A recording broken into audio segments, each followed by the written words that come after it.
আজ 5ই ফেব্রুয়ারি বাংলার বিশিষ্ট কবি সাহিত্যিক শঙ্খ ঘোষের জন্মদিন। তার এই জন্মদিনে আমার শ্রদ্ধাঞ্জলি।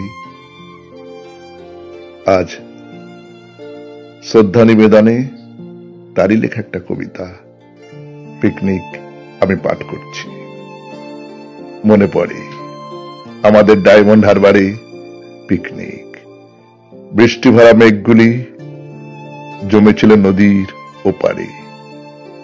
এপারে গম্ভীর ছিল বসতির মধ্যে ভাঙা চার্চ, মাঝখানে ভাসমান নৌকো নিয়ে মগ্ন ছিল জাল।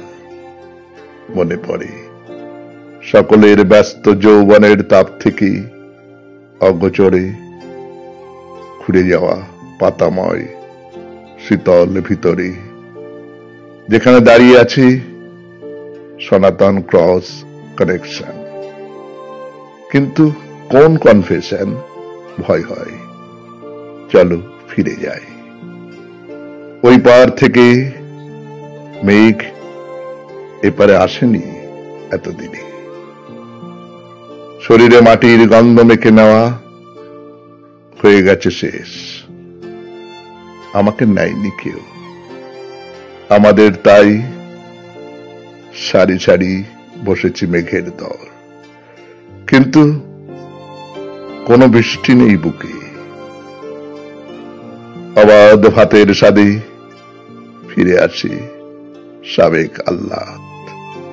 হঠাৎ ঝাঁপিয়ে আসি ঝাঁকে ঝাঁকে, বৃষ্টি নয় ঠিক, ভুক্তাবশেষের দিকে লুপ্ত কাক, ইতর শিশুরা।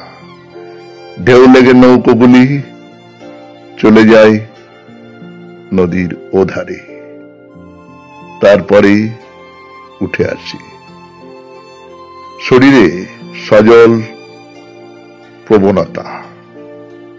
শোনা যায় আমাদের ডায়মন্ড হারবারে পিকনিকে ফিরে আসবার পথে কালা যেন পাথর ছুঁড়েছে, কিন্তু কনফেশন, চলো ফিরে যাই।